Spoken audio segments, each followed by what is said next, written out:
Hello, this is Game Collector, and welcome to my very first toy review of Dark of the Moon Shockwave. He's a Voyager class, and of course, because he's part of the movie line, he has that goofy mech tech gimmick, and let me see if I can focus the camera a bit more on the box. There we go. Here we have the prototype toy featured on the box there. Let me bring him up a little closer. Sorry if I go a lot. It's usually what I use is a bit of a pause between words. I apologize. Right here, as you can see in his hand, is a ball joint. Because this is the prototype figure, that didn't seem to move on. I would have liked it to have the ball joint. Put his hand in this nice pose right here so he could have him bend his arm up and down. The toy is also more of a purple, a darker shade of purple, and is a lot more silver on it. Also notice that the mech tech gun has a little red tab on the back. I'll just show you that later. Here you go with his statistics. Gotta alter the camera again. Sorry, I got a really crappy camera. Hopefully you'll be able to make those out. Strength 8, Intelligence 10, Speed 4, Endurance 8, Rank 8, Courage 9, Fire Blast or Firepower if you prefer 10, and Skill 7. So he actually has pretty high stats save for his speed. That box is starting to fall apart again. And as for his bio, let me readjust the camera a little bit more. You probably, again, won't be able to read it. Few have ever seen Shockwave and lived. This is the hand that ensures Decepticon plans remain secret from the Autobots. He eliminates evidence and witnesses with brutal, emotionless efficiency. The only hints he ever leaves of his presence are smoking craters and the collapsed tunnels through which he travels. And there's the front of the box with his tank mode on it. A little blurry, gotta adjust the camera. Wish I got a self-adjusting camera, but I'm low on funds, as you might assume. Comes with this little instruction manual too. And when it's unfolded, it's very, very big, and it shows his transformation into vehicle and robot. It's two-sided. But let's not talk about those anymore and move on to the toy itself. Very nice toy, as I mentioned before. He's not so much silver and dark purple. He's more of a lighter, more reddish purple with a lot of gray to him now instead of silver. I would have preferred the silver in the prototype colors personally. Arm movement, left, right. This can turn and move up and down. Because the wrist doesn't have the ball joint that the prototype had, it can only move up and down. That's it. Or left and right, depending upon the angle. Shoulder. The blade kind of restricts movement a little bit. You can just pull that off. Do a full 360 or 180 or whatever.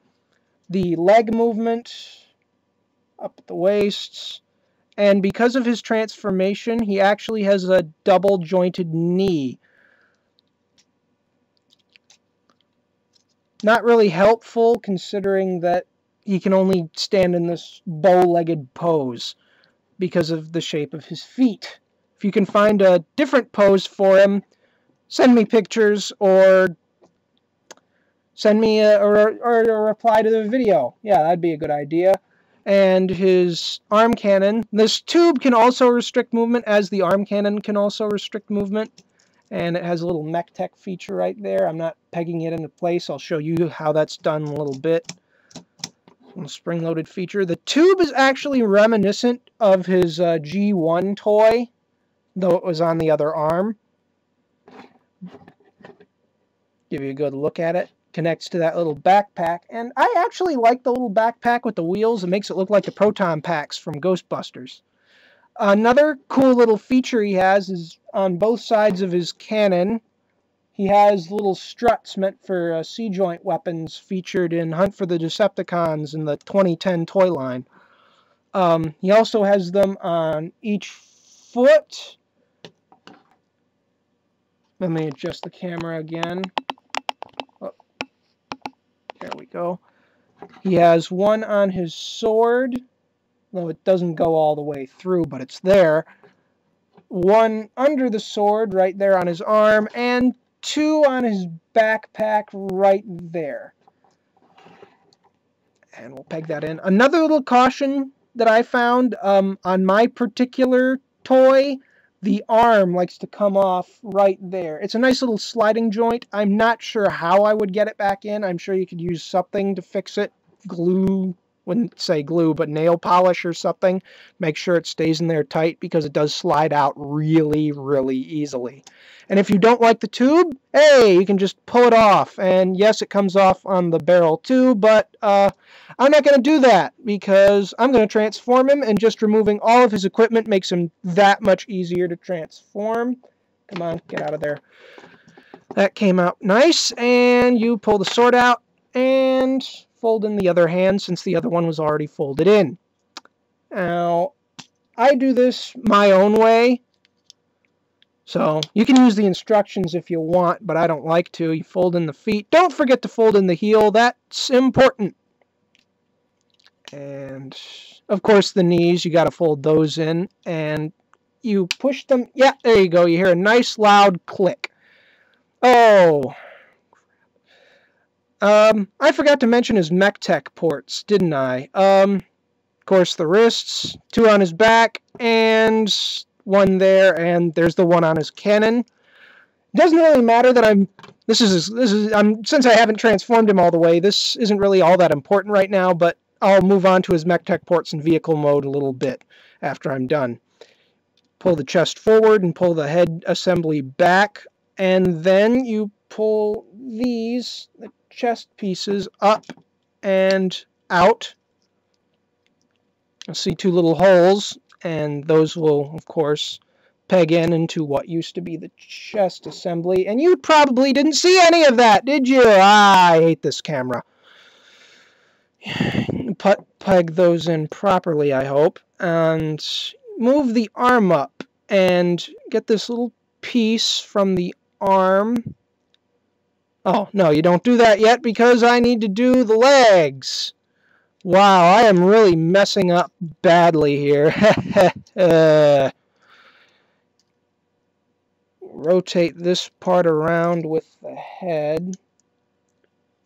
Make sure the head is always pointing in that one direction. I'm sorry if you can't see this. I probably should transform him off camera, but since I'm already this far into the video, I'm pretty sure it's too late. Fold those out. Clip this forward. Go back up to the legs now. And there's a reason for that, because this little wheel-shaped thing on the back actually has two little slots in there. Come on, click. Ah, right. You click that forward and in. And then once it's lined up, the legs, or what used to be the legs, will peg into place. And, of course, you want to try to get the head in there as perfectly as possible. God, I'm not doing very good at this. And then what used to be the heel will peg in there. You'll hear it click. Nice and secure, too. His tank mode is very solid. And speaking of the tank mode, for the arms, there are two little brackets here. Hopefully you can see them. Two little brackets here that will hold that in place. And you will hear a slight click when you peg the arms in properly. And sometimes you don't.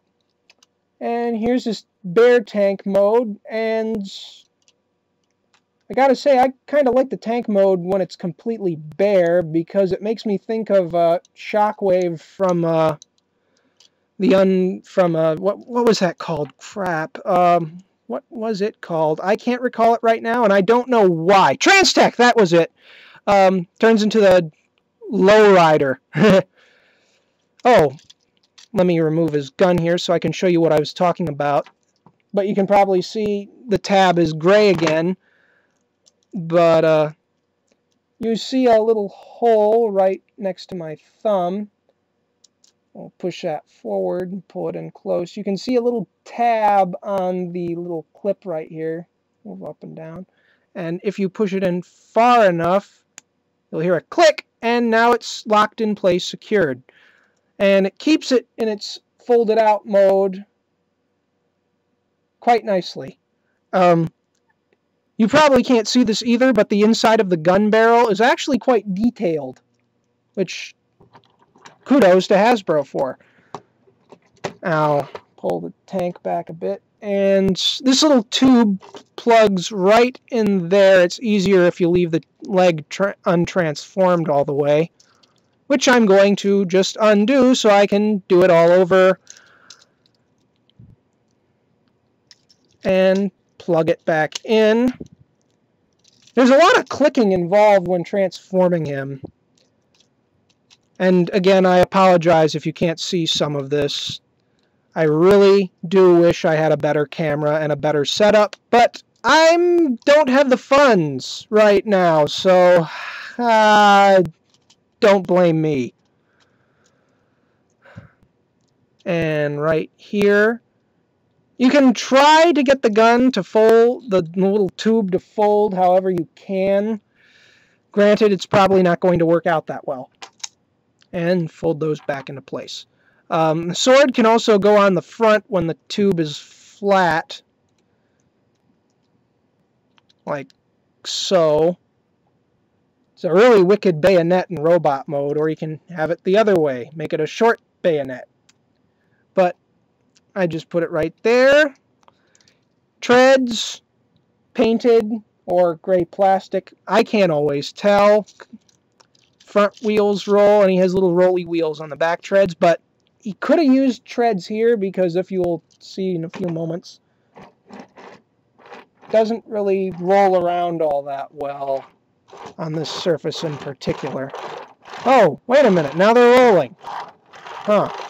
Some of the early pre-takes for this video didn't really work all that great, and I actually like this figure a lot. Oh, right, before I forget, he has MechTech ports in pretty much all the same places, but instead of on his back, they are now on his sides here and here. So he doesn't really lose anything when changing from vehicle to robot and vice versa. I can't really say all that much about the vehicle other than, you know, it makes me think of the Lowrider Dragster. Look that up on the Transformers wiki when you get the chance to. It actually looks pretty cool. And I think that about does it. So, I'll see you again with another review of hopefully another Transformer, or maybe a completely different mecha from a completely different series. Who knows? Bye!